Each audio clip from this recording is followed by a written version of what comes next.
Yeah, thank you very much. I will use the board.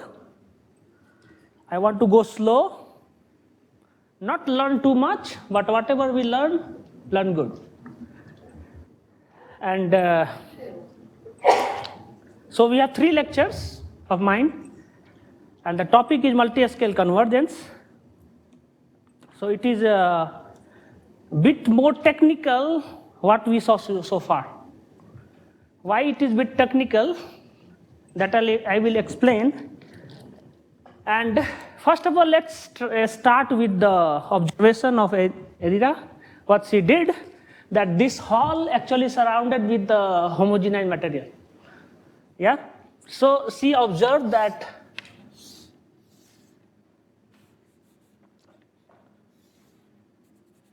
we have a reference cell y. If you want, you can choose the coordinates.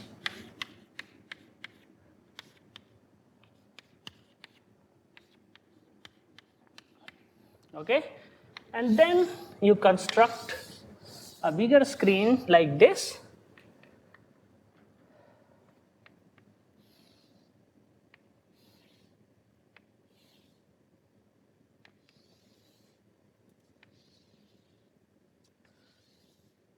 So basically what I am doing, I am multiplying y by epsilon, okay? So I will have a smaller box, a smaller cube, and then I will fill this area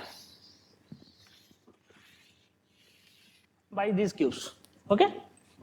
And suppose this cube has some, if we want to talk about the material property, so we should have 2 different types of materials, okay, for example. And then we scale it, then again we have a smaller different material here, and then finally when we place all cubes side by side, we can form such type of materials. So what she observed, that in this screen we have something like that, right? Here.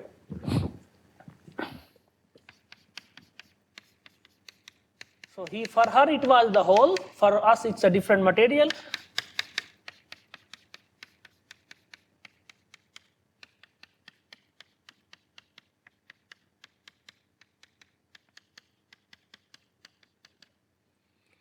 Okay, so point to observe. For each point here, there are 2 things involved. For each point here, we have a variable x, which is with respect to this reference frame, x1, x2. If we are in R2, each point has a coordinate, right? X. Fine? Each point has a coordinate, right? And if we change epsilon, for example, take epsilon is equal to 1 by 2. Okay? This coordinate, the same x, will have a different value of x over epsilon. Means what? At each point, correspondingly there will be a point here, right? But as soon as epsilon changes, the corresponding point here changes. Correct? Make sense? Yes. No, this is a cell, reference cell. Okay, y. Okay, unit ball, unit rectangle, square, unit square. Okay. No, that's the thing. If you change epsilon, there will be more squares inside, right? The more squares. So if you correspond, so x will be fixed all the time, but x over epsilon will change. And what is x over epsilon? X over epsilon is the representation of this point here. That we denote as y. Okay.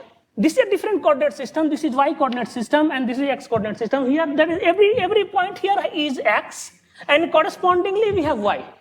But if we change epsilon, if we dilate reference cell by epsilon.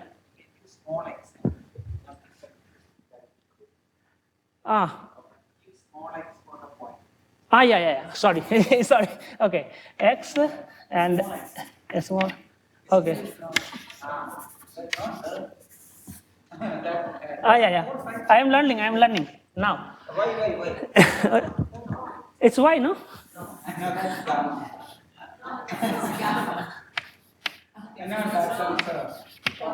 Otherwise, I give a class through Daniel. Yeah.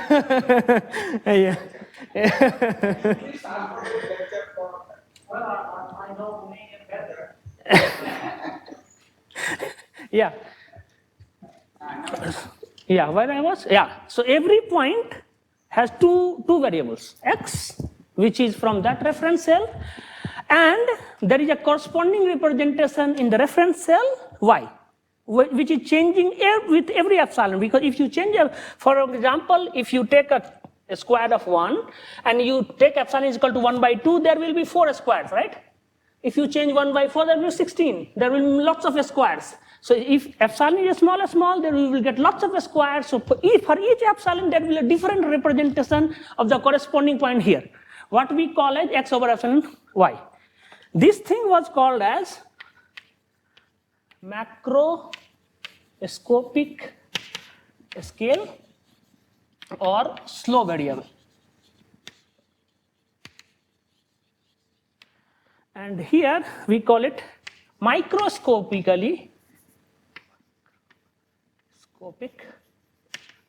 scale, and we call it fast variable. Why call it fast variable?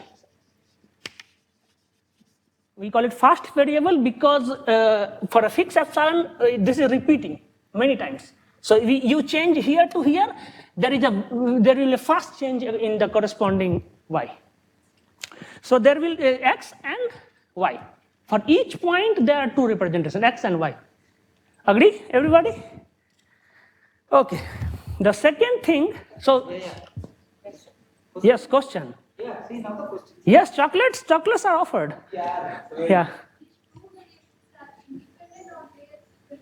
That's what I'm saying, that if you have x, if you are looking at this point from this reference frame, there is x, correct? But you know that you constructed this domain by using this cell, dilating this reference cell, right? So there should be some representation here, right? So that representation is x over epsilon. Why it is x over epsilon? Because you dilated this by epsilon and then placed it here, right? So correspondingly there will be a relation. I am talking about the representation of this point in this cell. Yeah, this representation of this point in the reference cell. And how can we get it? I can divide it because I constructed this by multiplying with epsilon, right? So if I divide it by epsilon, I will get that point. You agree? Okay. So so there are two scales, x and x over epsilon. By the end of this course, short course, maybe in the third lecture, I will explain to you there are more scales possible. Okay, and I will, on the basis of that, we will understand why it is important to study 2 scale, 3 scale, 4 scale, 10 scale, 25 scale, yeah, or multi-scale. Okay, so this is one thing, and then from the first lecture, everybody is saying that this weak topology does not respect anybody. Right? This is the word used by Professor Nandakumaran. He does not respect anybody.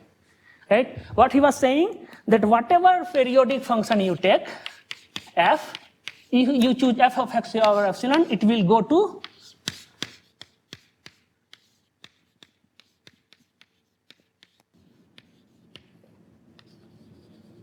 weakly in L2 of omega. Okay, let's call this omega. Okay. So what he was, everybody is saying that if you take the function of the form f over x over epsilon, it is going to average of f, okay, in the weak sense. Yeah, everybody heard that? He was saying it again. Everybody was saying this again and again and again. Huh? What was the problem? What was the problem? Can you see that this is a number? This is nothing more than a number, just a real number. Is it a real number or not? It's a real number, right? So, where they are saying they don't respect anybody, it means they are saying the asymptotic behavior of this type of function, which has the variable, which is only capturing the microscopic scale, ultimately converges to a number. A number does not give you any information about the function, correct? you can construct many functions which has the same mean. Mean, you understand, right? Mean, median, mode, mean, you understand, right? So it's a number. Number does not give you any information about this function f. You cannot extract any information. So what to do? It means you are losing the information about the function when you discuss the weak topology. Make sense? At least for the periodic function. Make sense? It means somehow you need to modify, somehow you need to think about developing some other topology or some other type of convergence which conserves the presentation of the function in the sense of macroscopic variable. Okay? If you have only the microscopic scale, it goes to its average. And what does it mean mathematically? It means there are lots of meaning, but what is useful here is it is saying that if you take multiply f of x over epsilon to f of x dx, it is converging to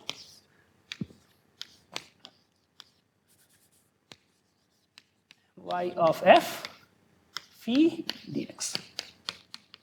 Correct? Let's denote it by m of my of f. Okay, it's m means mean.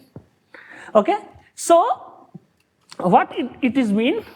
F x over epsilon converges to its mean weakly means you multiply f of x over epsilon with f with phi, where phi is in L2 of omega, then this will converge to this.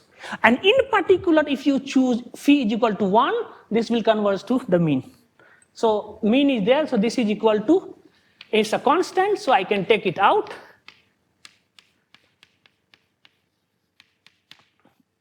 Okay, make sense? Mean means, what is the mean? 1 plus 2 by 3, if I give you 5 numbers, what is the mean? Exactly, and the integration is the generalization of addition. You agree? So we are adding over a set, so it's a generalization. When we have 5 numbers, it means we have a set of 5 entity. When we have a set with a weight f, so we are adding f over all the set y and then dividing the number of elements, which you did for 5. Here it's a measure, it's a volume of y, because we are in the setup of continuous. We are in a continuous setup. So it's you understand that this is a mean. Yeah. This is algebraic mean. Yes. And what other means? Least square, mean square, mean square. Yeah. Those things. No. This is the simple mean. Yeah. Yeah. You're saying something? No. So yeah. No? Okay. So it's clear that they were actually saying that f of epsilon converging weakly to this, it means this, and in particular, when we choose f is equal to 1, we converge to this. Okay? So they were unhappy that the limit is not, the property of f is not conserved in the limit. So what can we do? We can think about other type of convergence and try to observe the property of f in the limit. Okay, and here comes the multi-scale. So we will start with 2 scale. We will stay in 2 scale up to the end, and maybe last 15 minutes of the third talk we will talk about can it be possible to generalize further 2 scale to 3 scale and so on and so forth. And why? And why? Here we have a motivation. Weak convergence was not giving us information, so let's go to the 2 scale. But is there any motivation to go from 2 to 3, 3 to 4, 4 to more many?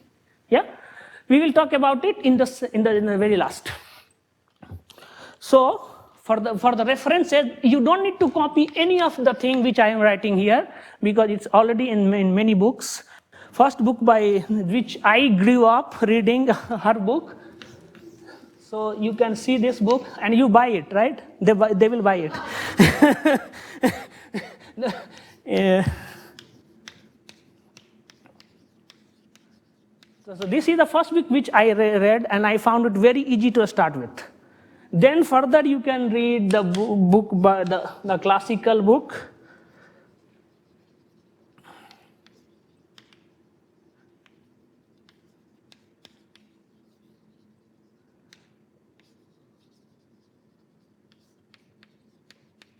And then after this you read this, I suggest. The paper of Aller in 1992.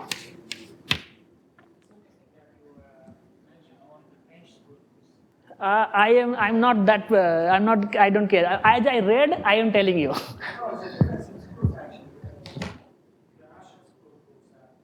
Yeah. But it's a, but I don't go into that politics. I just am saying how I read. So if I am suggesting that if you want to follow me, read it is sequentially. First, her book is very good to start with, and he was saying that there are different schools and there are different books, and like Jacob's books, and there are lots of books. There are lots of things. I am not saying that. I'm saying that I read in this sequence. So if you want to learn, I learned. I am not intelligent guy, so you can also learn this way. Yeah, very simple, very fast. Yeah. So what I was saying, yeah.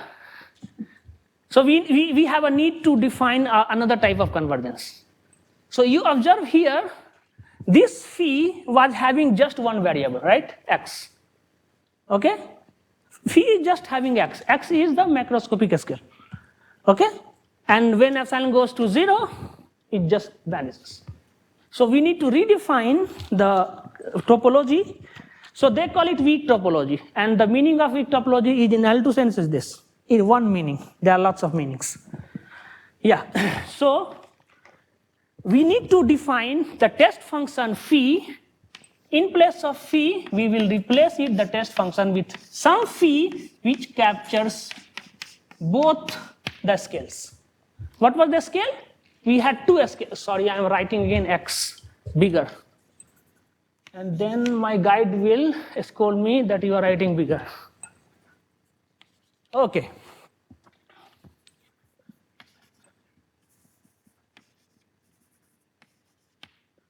Okay, so now we will change the test function from phi x to phi x over. What is the difference? Phi x was having just one scale, one variable x. Now we change the test function. Test function means which was multiplied here. Okay, we call this phi as a test function.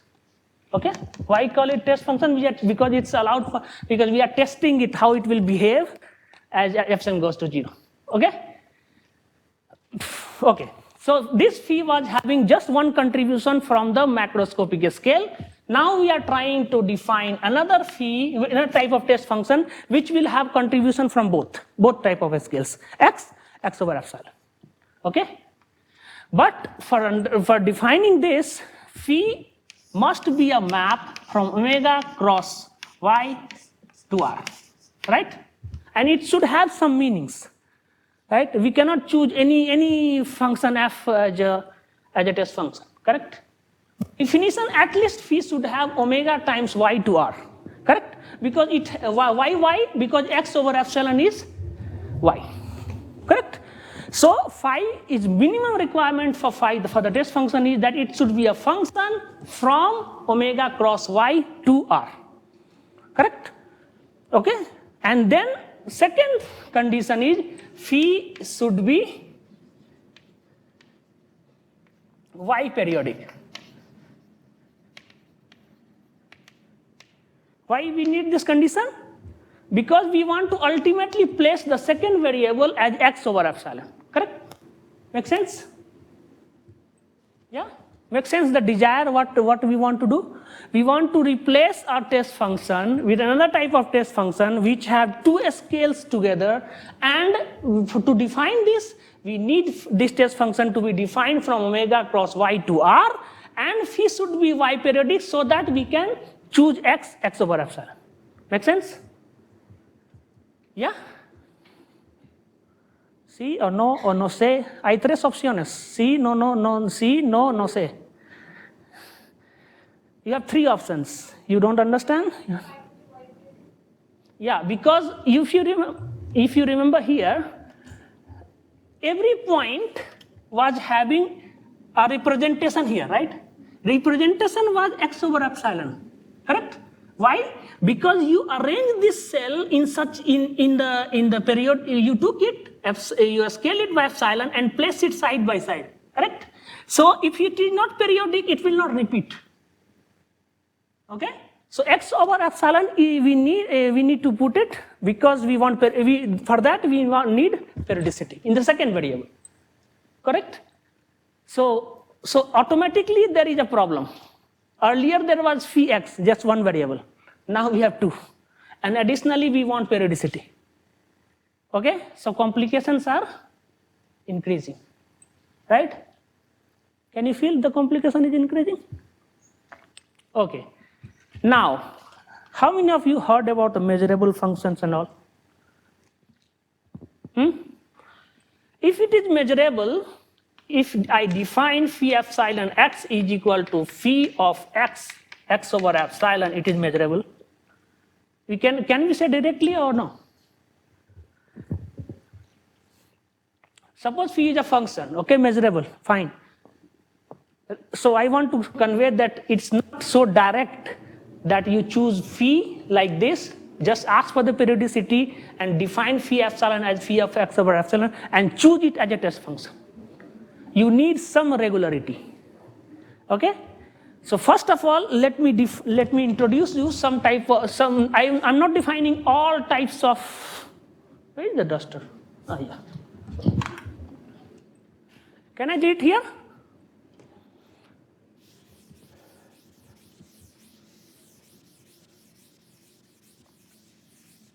If you don't know measurable function, it's okay.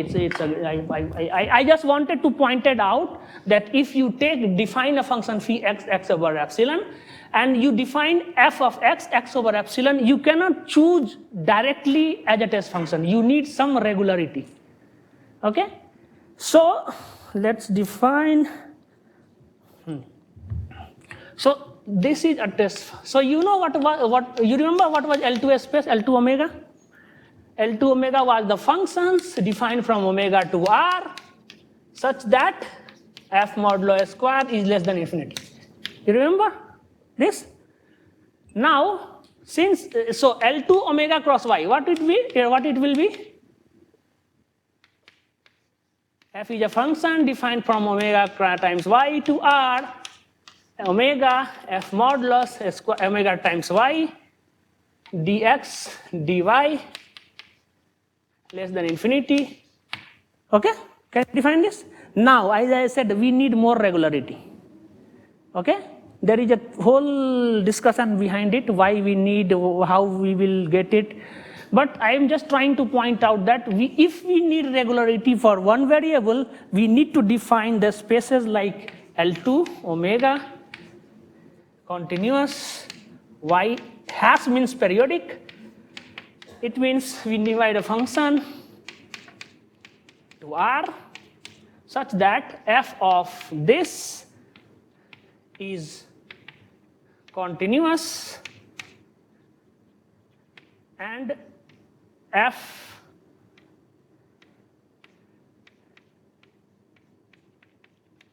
L2 omega times y. Okay, so if you see here, this space is more regular than this.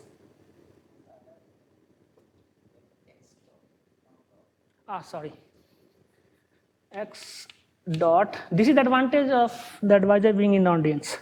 So fx dot is continuous and fxy is L2 omega times y. Okay?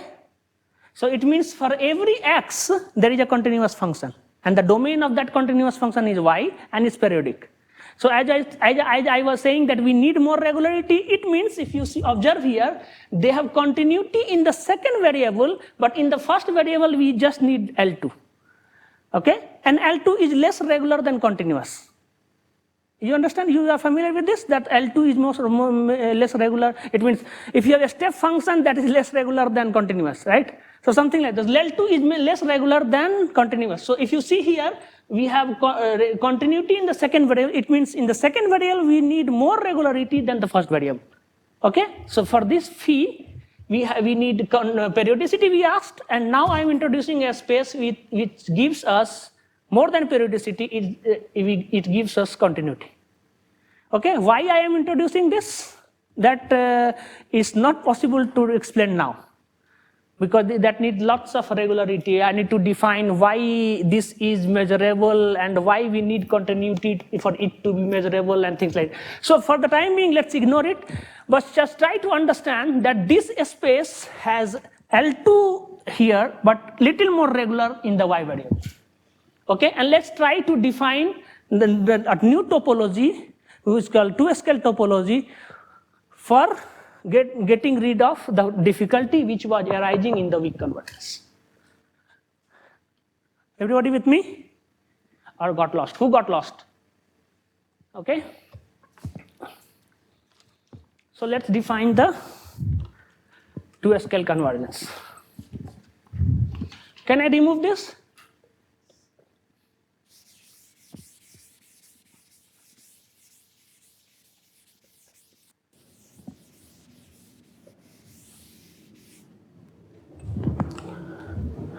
So let's define, I need to recall something. So, but this type of functions, there is a lemma, which I will not prove, but I will point out why I am recalling this lemma. Let phi belongs to L2 omega C periodic, which I introduced earlier. Everybody got familiar with that space? Okay, so let phi belongs to this space. Then phi x over epsilon belongs to L2 space. Okay, which I was saying that I will not prove, but you can see that if we take any function phi in such type of a space, and we define phi x over epsilon, then it will be L2 function. Okay? Huh? Loudly, sir.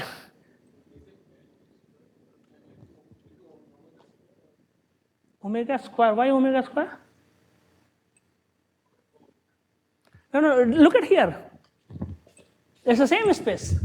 Instead of a hash, I wrote pair. Pair means periodic. It's the same space. Nothing, I did not change anything. It's the same. So the first lemma says that if you choose phi and define phi x over epsilon type of function, then it will be in L2. Okay, the proof is not straightforward. In fact is not important. So the second property in this LP with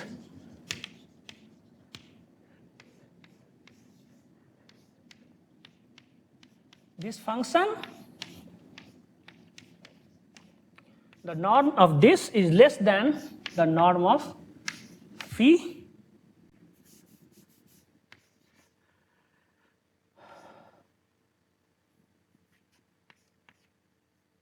L2 omega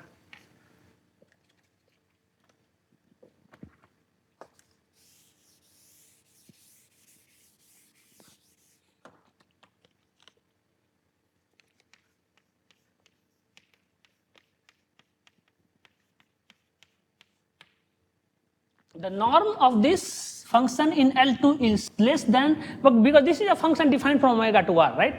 So now L2 norm of this function will be less than the L2 norm of this in that space. Okay, that is a space, so it will definitely have a norm and things like I can define that, but for the time being we don't need it. We just need we have a space which has some norm, and that norm is bigger than the norm of this guy. Okay, which we define using phi, using the scaling x over epsilon. With me? Okay. And here I am writing dot, it means there is a variable. Okay? Converge to the mean of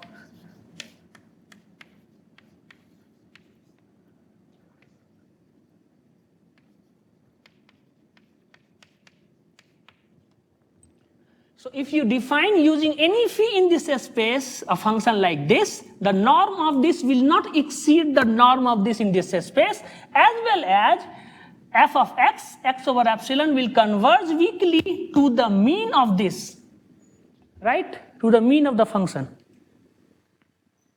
Okay? Earlier also the function was converging to its mean, right? What is the new thing here?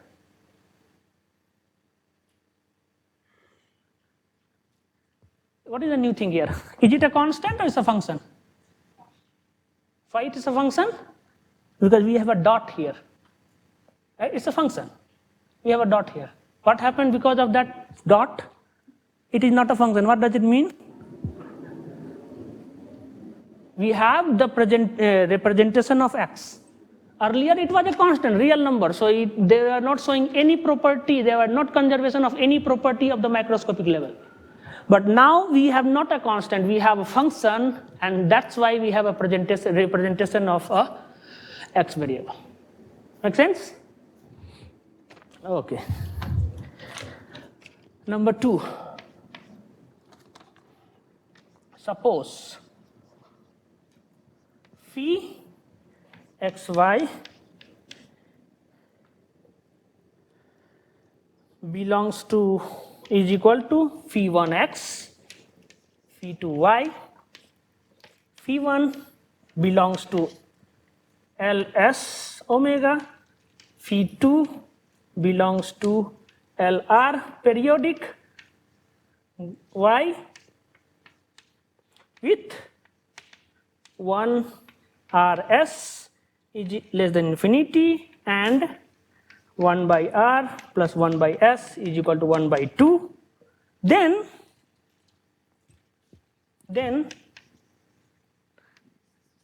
phi belongs to L2 of omega and phi dot epsilon converges to phi 1 y norm y phi 2y dy weakly in L2 omega.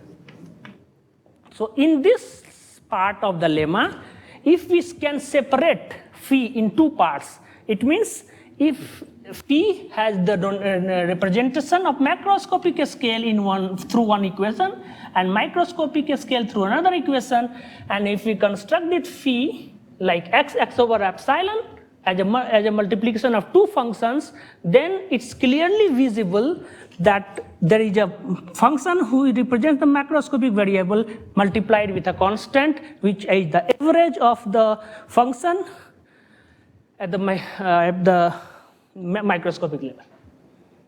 Okay? So it's separated, right? In the second part of the lemma. Fine? What? R2. Phi 2. LR, LP, you know LP space, right? Periodic function is the value of the function. You can always repeat after some time, right? Huh? Yeah.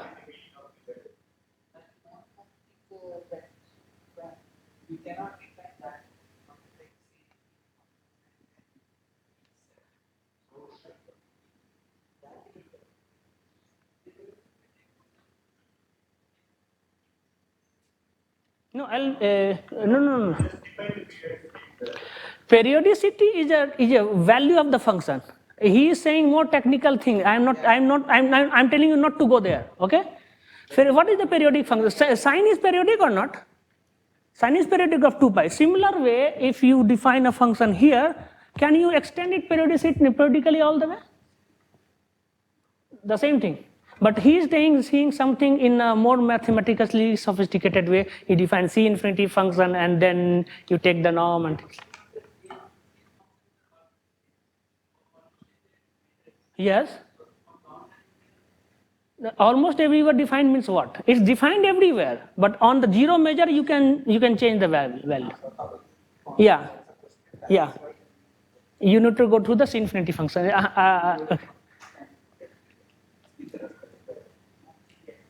Yeah. Yeah. Yeah, sorry, I did not get that the question is that technical. I was just saying that, yeah. That's the. That's an important question. Yes. Take carefully what we do. The question is valid. It has a meaning. I was trying to surpass it. Yeah.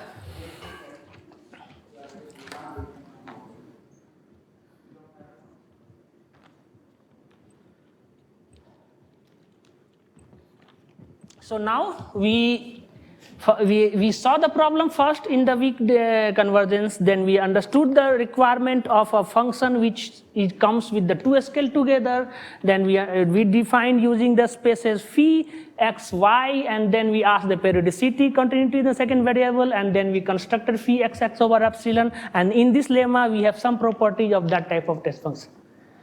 Okay, now let's go and define what we want to define, the two scale convergence.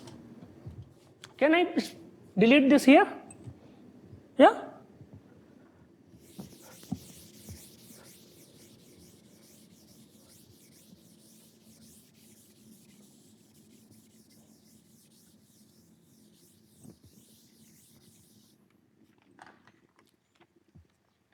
So,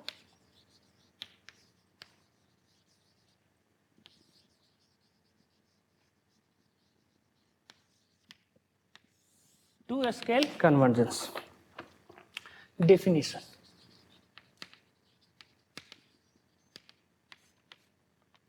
Let V epsilon be a sequence of functions in L2 omega. One says that V epsilon two scale converges to V0 is equal to V0 xy with V0 in L2 omega times y if for any function psi xy in the space which we discussed right sometime before.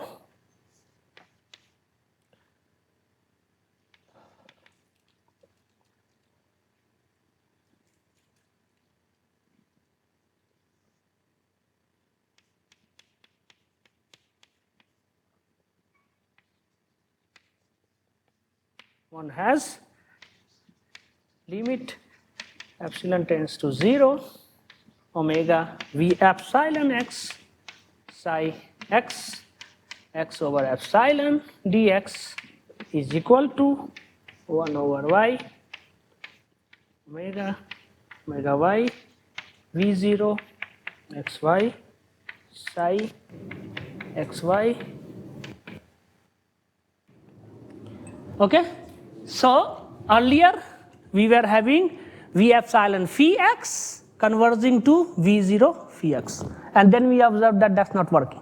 Correct? Yeah. Questions, doubts, comments? No? Proceed? Let's proceed.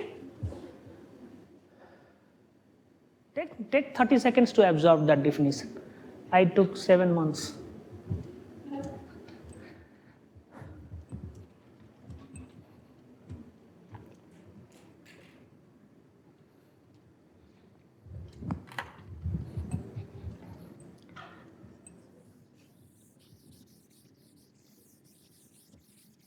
Yeah. Digested? Somehow? Yeah.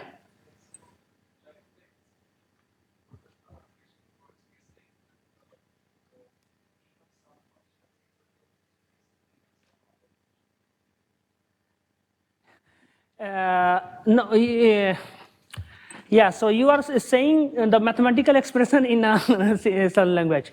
Points to be observed that here, if you remember what I wrote here when we were discussing weak convergence, we were having phi x, right? And then we observed that it's not absorbing the property, right? So we introduce phi with one more variable that we call at fast variable, and then we have a limit. We are defining it at if the limit exists in this format. We will call v0, which has both the properties.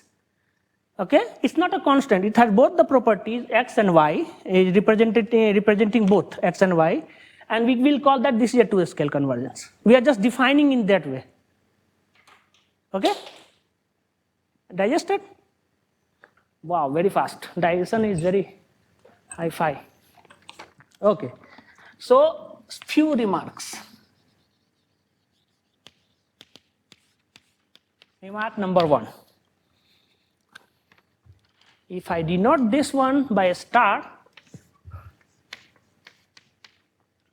take time to digest, not to write down, because it's written exactly the same in her book. You can read it from there. No, don't need to write. Just try to digest it. That's all. How fast you can digest? That fast I will keep rubbing. Okay. So a star holds for any phi belongs to L2 periodic Y L2 periodic. So it's also a second type of another type of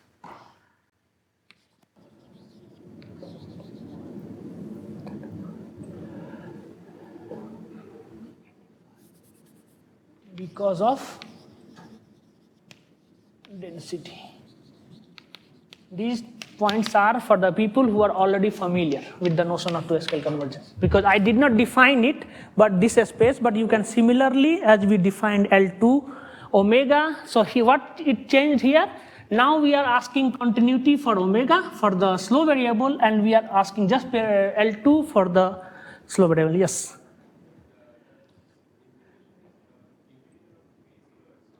Sir, I cannot listen. The integration on y. No, because these two functions are having y. So it's integration for both. Psi also has a y variable, right? So I cannot separate it.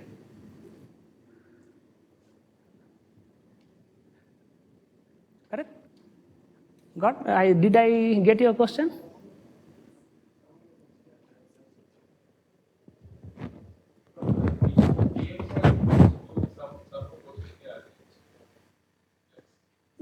What was the definition of weak convergence? Remember? Integral omega goes to integral omega. Correct? Here we have, in place of omega, we have omega and y both. Okay? So we are not averaging out exactly.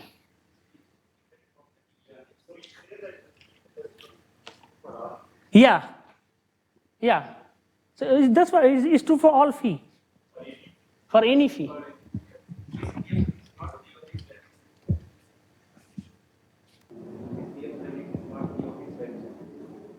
No, it's not.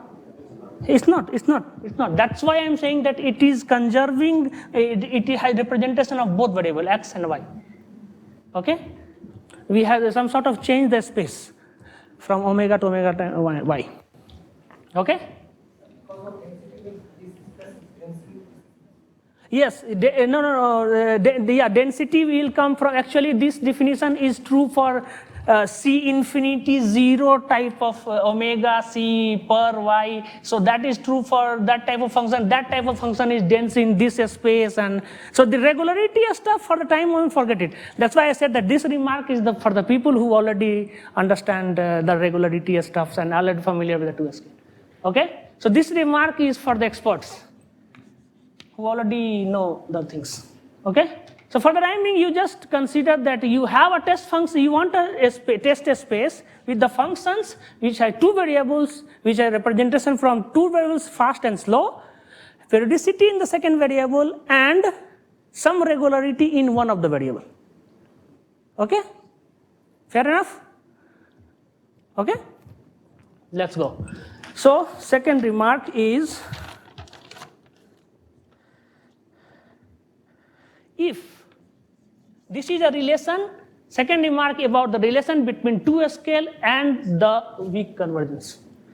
Okay? So if V0, it means the limit, 2 scale limit, is just a function of x, it means it does not have any contribution from the first variable,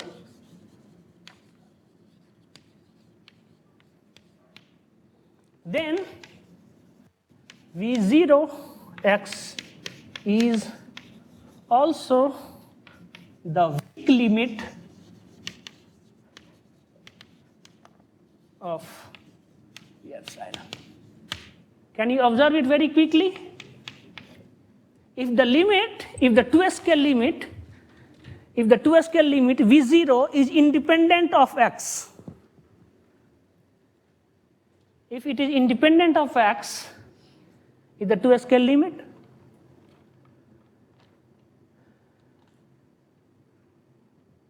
Yes? Why? We'll take it out and out of the class? Huh? Yes, tell me. No, I was just joking.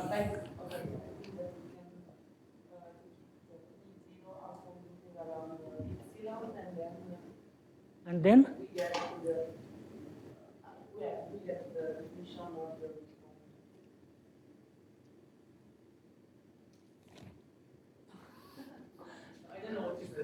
I am saying that if V0 is independent of x, is the weak limit. So let me formulate the question in a nicer way. Independent of y. Yeah. Really? No, independent of y. I wrote independent of y. Ah, yeah, sorry. No, so I am saying that if V0 is independent of y, this is also the weak limit. It's easy to see or it's difficult to see, I want the answer. Easy, hands up. No, fast, difficult, hands up. There are 3 options. Always.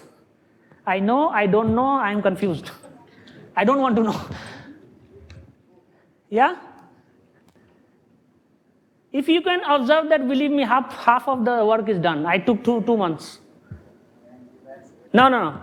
You are not allowed. Yes? See, yeah. Who knows and not sure? Who knows and not sure?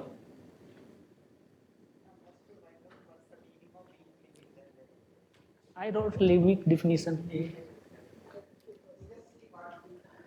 Okay, so you have the answer, right? Can you explain?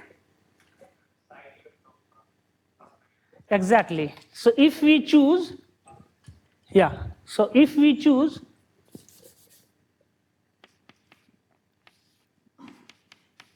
choose psi xy is equal to psi x, independent of y variable.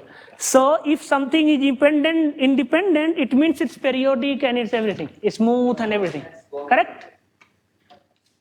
Make sense? Yeah? If you choose phi, so then what will happen? Then limit epsilon goes to 0, omega V epsilon, we know that V epsilon x going to psi x is going to V0, which is a function of x, psi x dx omega y 1 over norm of y. So these all are function of x independent of y. So we can take it out. It will be omega v0 x psi x dx, right? And this was the definition of weak convergence, right? So if v0 is independent of x, and if v0 is not independent of x, what we will do? What is the relation between 2 scale and yeah, dx dy. Yeah, dx. Okay, so the remark was if it is if the weak 2 scale limit is independent of y variable, it means it does not have any representation of the microscopic scale. It is also the weak limit. Okay, what will happen if it is not?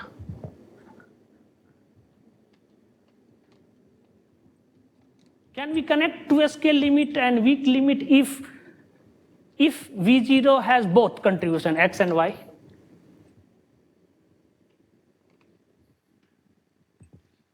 Tareya, homework. I was supposed to leave homework, no? Okay, where I want to. Write the exercise. Yeah, I get it. Write the exercise. Very easy exercise.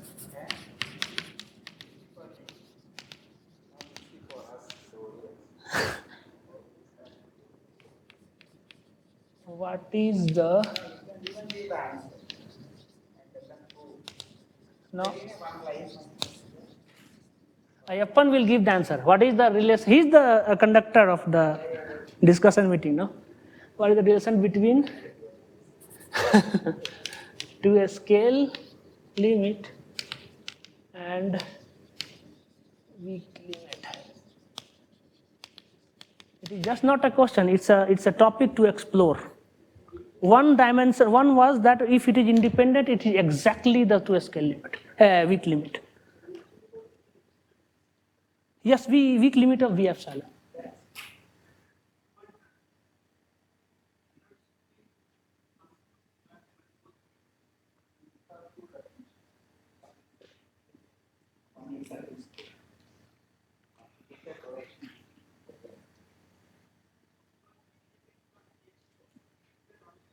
Yes. Yeah. Some relation. And you are almost there.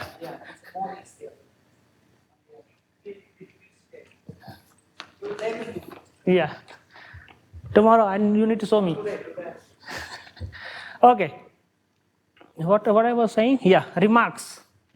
So I can remove this part.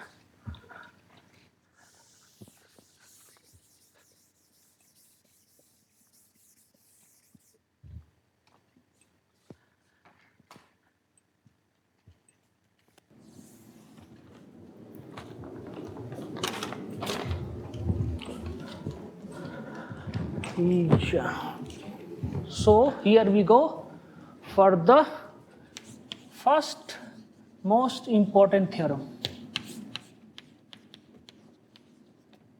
This is called compactness.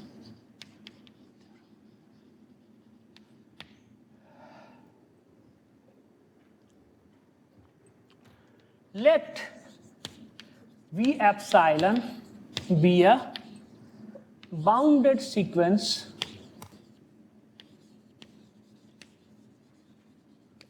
in L2 of omega, then there exists a subsequence V epsilon prime and a function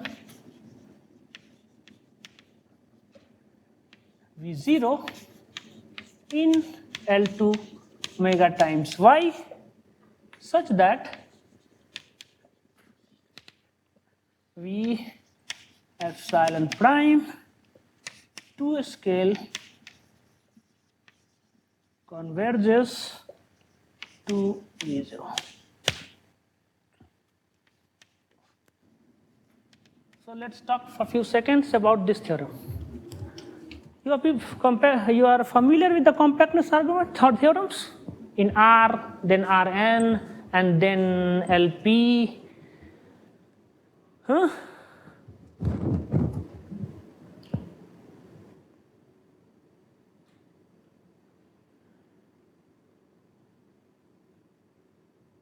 Yes or no? What is the compactness theorem in R?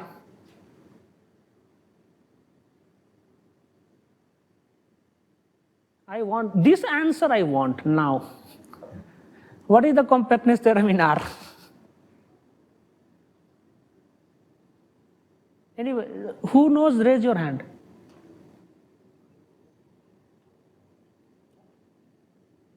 What is the compactness theorem in R? What is the compactness property in R which we have? I will get all of you admitted into the school.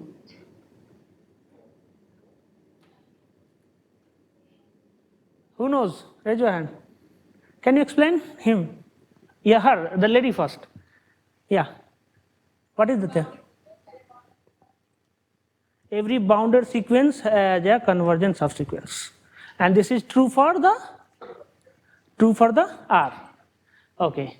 What is the so R is a finite dimensional space, right? So when you go to infinite dimensional space, for example LP, what is the generalization of this theorem, compactness theorem?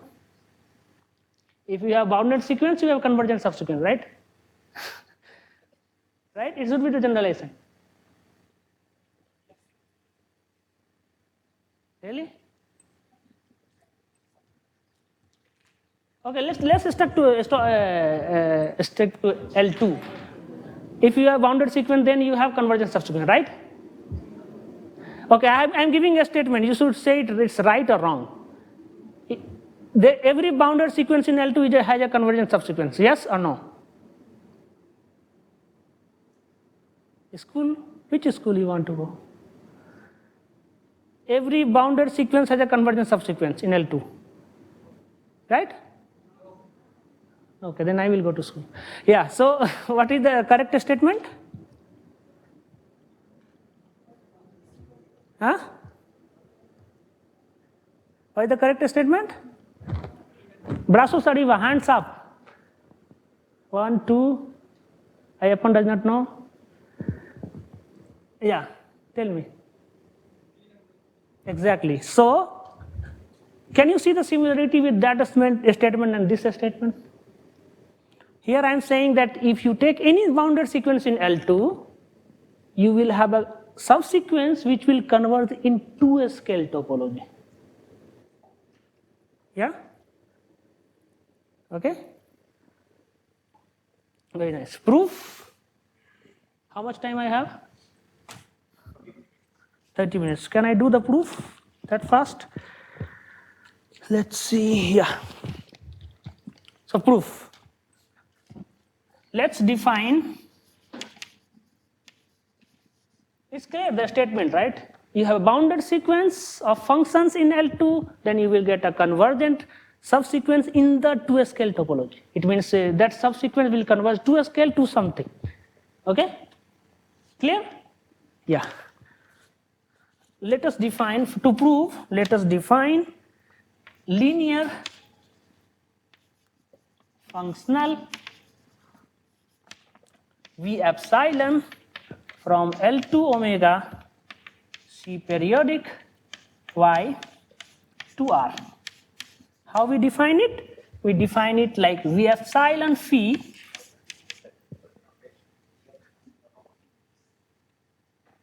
Yeah, I am defining this for each V epsilon, I am defining a linear function. Okay. F epsilon, T epsilon, T epsilon. Now I will get confused. Yeah. Really? Okay. So this is V epsilon x phi x over epsilon dx over omega.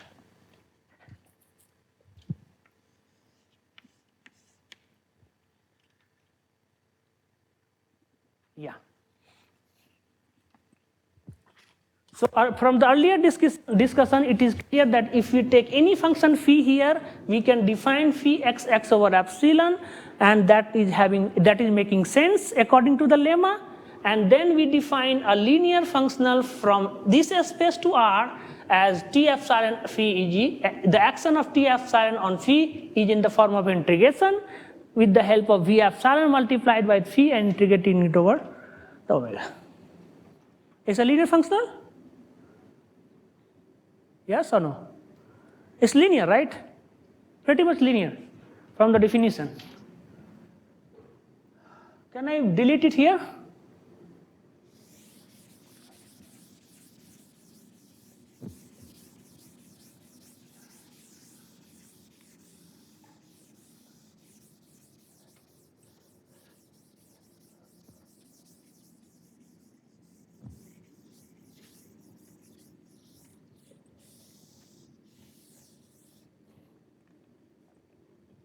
Okay. So we can say that T epsilon phi modulus is less than equal to V epsilon L2 norm over omega phi epsilon L2 norm over omega C period Y. Can I write this? Can I write this? From here, if I take the modulus both sides and take the modulus inside using the inequality and then using the Helder's inequality, and can I write that? Yes? But here I wrote something strange. It is not coming from Helder. Huh? You're saying something? Yeah, exactly. So we are using the Helders and then using the lemma.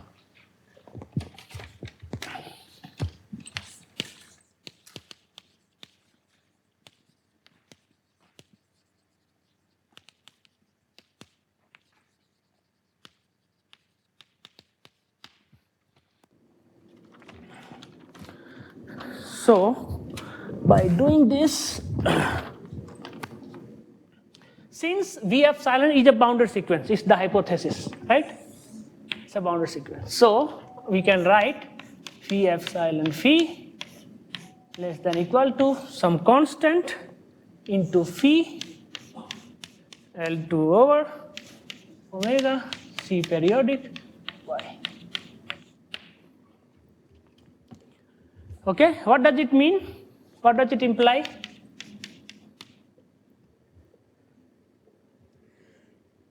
What does it imply?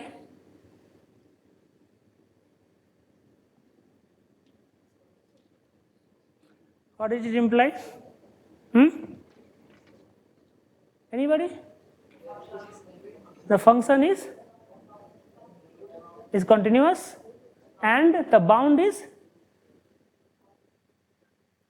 independent of epsilon, right?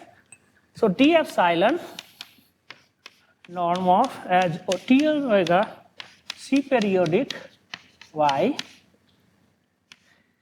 dual norm is less than equal to constant, right? Make sense?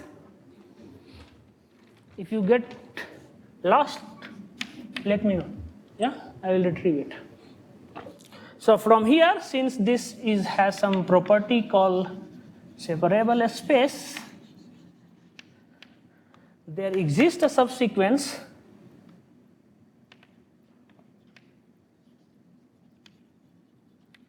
epsilon prime such that T epsilon prime converges to some V0, T0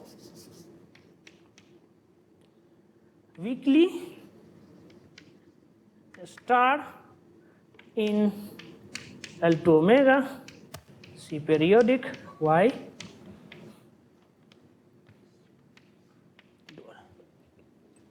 So it's bounded, so we can extract a subsequence which will converge in weak star topology in this space.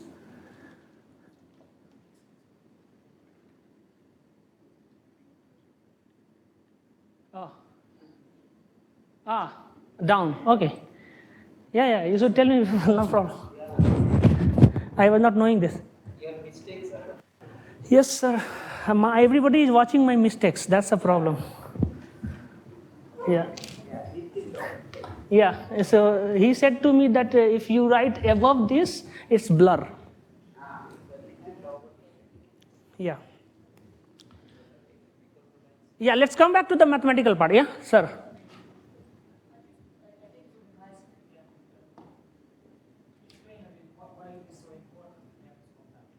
Yes. So that we will see in the next lectures. I was just want to convey analogy from the weak topology, and then we will see in the next two lectures. Yeah, you agree with me, or you want to say that should I convey it right now? Why this theorem is important? Yeah. So. Yes, I'm just trying to draw it analogically. As in the weak convergence, we were having this property, so this property is still present here. If you have a bounded sequence, you have a convergence of sequence. So you are some sort of giving the application motivation, correct? Yeah. So I came through different path. I came through the path of analogically developing and generalizing from weak to a scale. Yeah, makes sense, but I agree with you. Yeah, so where I was saying that this operator, what we defined, it's bounded, and this bound is independent of epsilon, so we can take a subsequence and which will converge in weakly star to some T naught in the dual. Make sense? Okay, so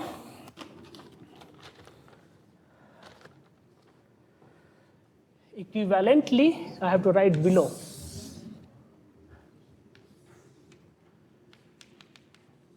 Equivalently, T0 phi is equal to limit of epsilon prime tends to 0, and then T epsilon prime phi. This thing is equal to limit directly from the definition. We can write this thing is equal to omega v epsilon prime phi x over epsilon dx, and note it down as 1. On the other hand,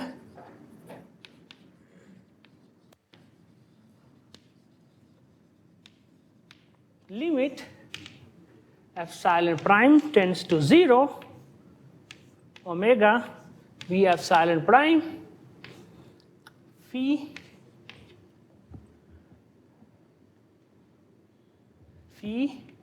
x over epsilon dx modulus is less than equal to v epsilon prime L2 omega.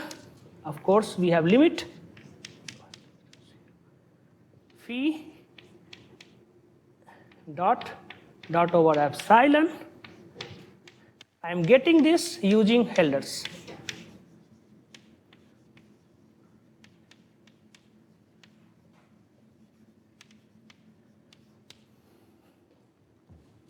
This thing is less than equal to, using lemma again, we can write pointing to 0, and the boundedness of the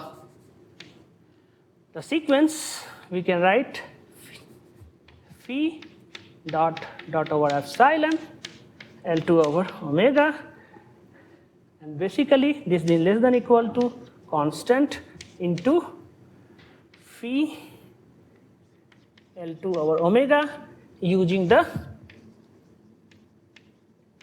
lemma 1.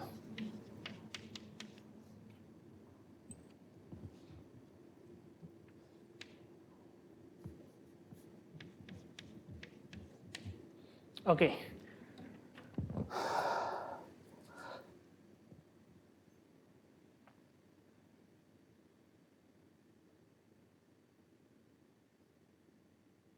Yeah.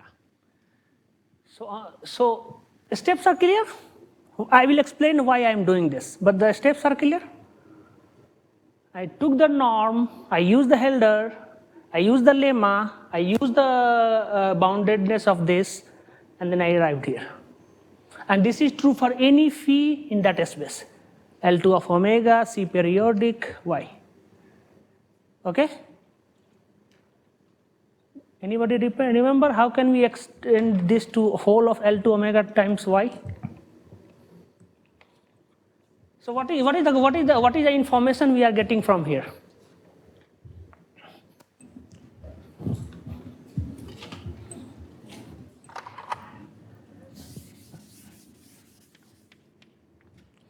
So combining 1 and 2, what we can say? Combining 1 and 2, we get modulus of T naught of phi less than equal to constant of phi, norm of phi in L2 omega cross Y for all phi element of L2 omega C periodic Y. Yeah? Can we this is true for all phi and all phi in this space. Okay? But here we are getting the norm L2 omega cross Y. So we can extend it uniquely to all the functions phi in L2 omega cross Y. Correct? Which theorem?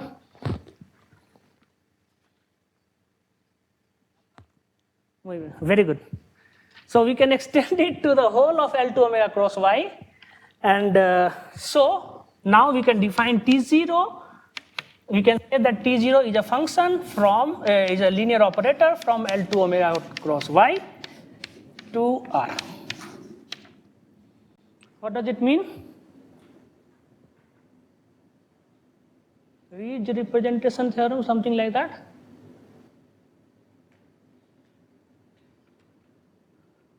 So T0 of phi, we can say this thing is equal to some V0 phi over omega cross Y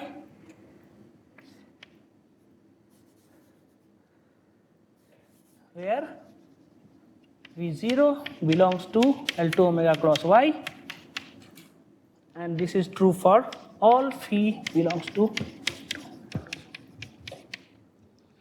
Okay, making sense? Making sense? How many of you got lost? Nobody? See, the success rate is 100%.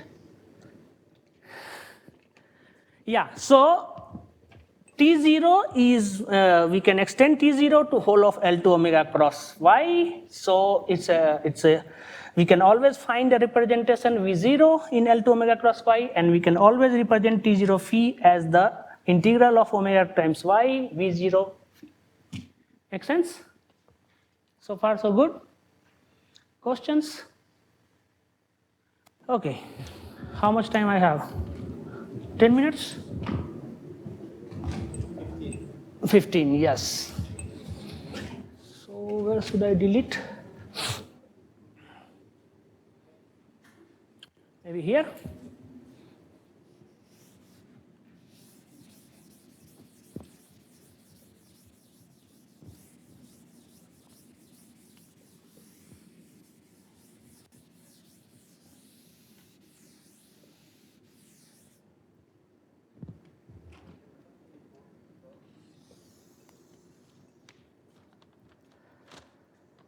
So what we can write is that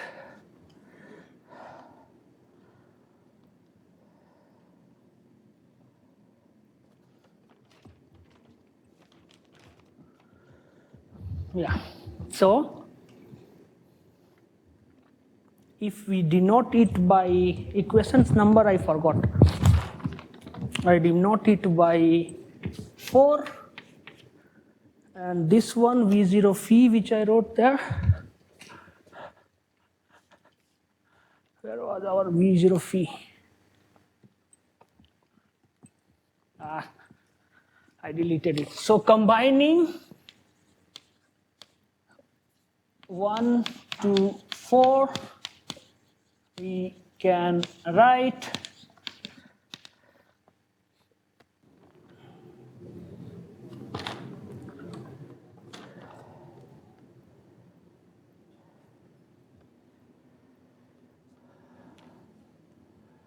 V0 phi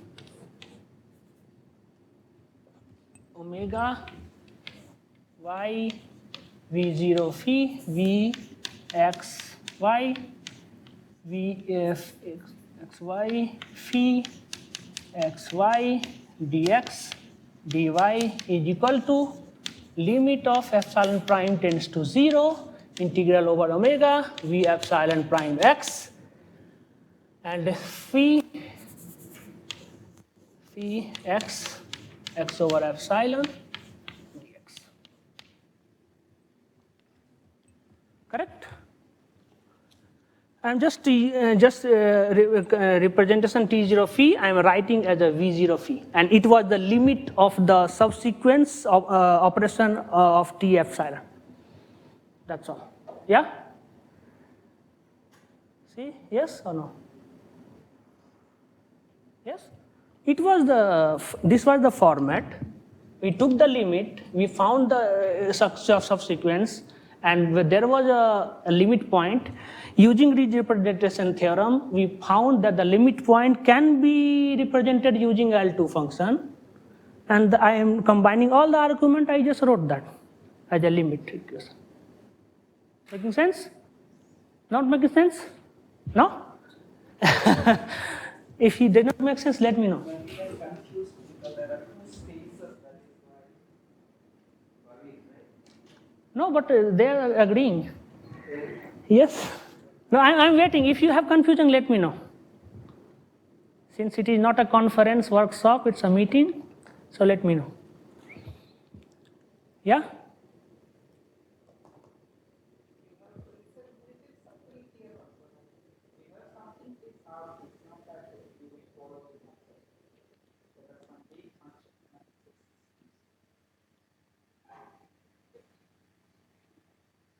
Making sense? No? Can we go further? Yeah. So what does this mean? Can you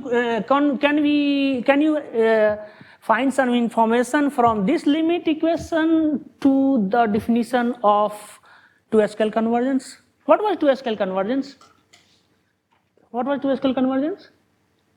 V epsilon multiplied by phi x over epsilon was converging to 1 by measure of y omega integral over omega y v0 xy phi xy dx dy, right? So what is missing here? 1 by, very good, everybody is getting it, very nice. If you don't get it, just let me know, yeah? So if we define v1 is equal to norm of y, v0 xy, we can say v epsilon prime converges to v1 in 2-scale. So v epsilon prime is the subsequence of v epsilon which converges 2-scale to v1. v1 is mod of y, measure of y, measure. Make sense? So the theorem is proved or something left? Theorem is proved.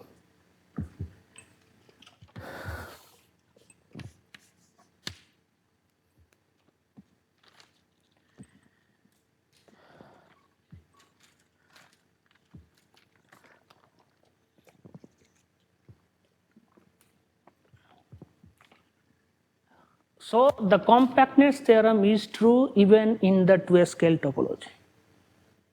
Yeah, one other motivation, as I was saying, you can motivate it from the inequality, right? It was your motivation, right? Okay, nothing. No, I was saying something else. Yeah. So there are few more important theorems. So let's go back and recapitulate what we did.